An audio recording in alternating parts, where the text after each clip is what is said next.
めきりぞ。コンシロン兵どもは皆殺しじゃ。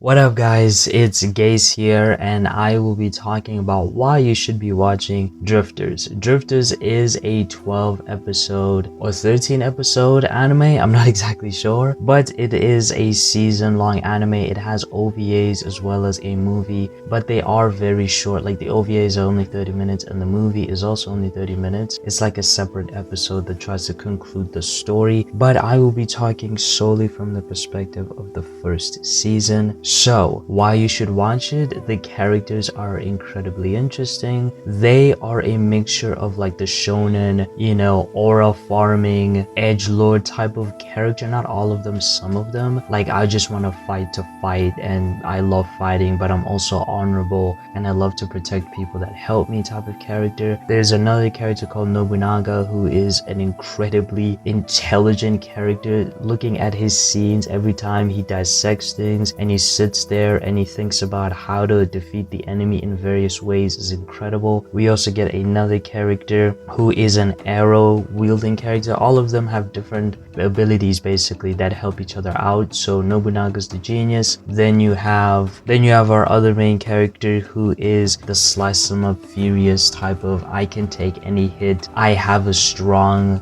will of life type of character that can take multiple different hits, and he's like the brawn of the group. And then you have the arrow who is the surprise. He's the one that kind of cleans up at the end, and they basically form a group with other people to try and end the ends. And the entire story is about how when they die they are taken to a different world for whatever reason. It seems like it's a fight between two different supernatural entities that have the power to resurrect people, but they have to defeat the ends who are trying to destroy this world. And the ends are basically them. They are also historical figures from the past who've been brought back to life after they died, and they have superpowers and the other guys don't. I mean, you could argue the main character could have a superpower because he has such vitality, but he realistically doesn't. It's just the anime trope of he can take multiple hits and still be alive. That's the one gripe I had, but it doesn't appear too much to the point that it distracts from all the amazing things in the story. You also get the main villain on the other side who's a part of the ends, who is an insanely powerful character. I do like him, but because the season does not continue and I've not watched the OVAs yet and that movie yet, I don't know if they conclude his story, because at the end of the series they do add something else as well that's very interesting that has to do with one of our main characters. So yeah, that's the other gripe I would have with the story, is that it's not completed. So these are the only two issues within this entire series, but apart from that, the fights are great, the character writing is great, the dialogue is really good, the exposition is not heavy-handed either. It's actually well written. Like, you're gonna have moments where the characters talk about their past and they talk about how, oh, this is what happened when I was alive and this is what happened, because they all basically come from the same country. And it's interesting to see how they have different principles and how they talk about history from their own perspectives and how they elaborate more about this world. They also get help from people who live within that world and they explain their history, and it never at any point feels like it's heavy-handed whatsoever. It's actually incredibly well written. And I would also say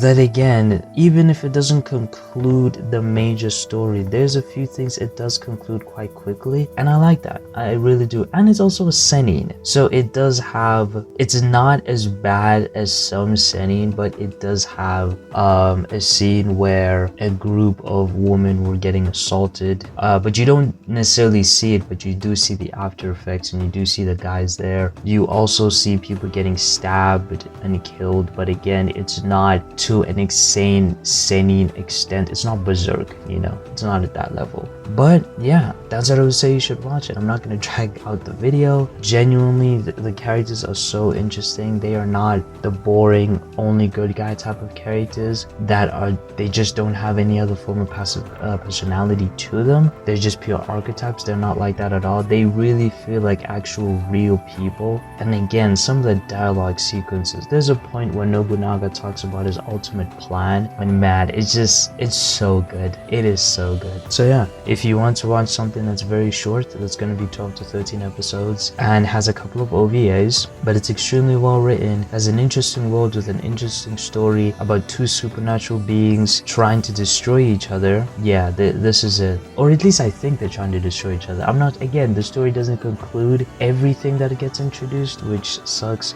but it is still incredible to watch, and the character writing is so good, man. Ugh, I wish this had more seasons. It really deserves more seasons, but yeah, you should check out Drifters.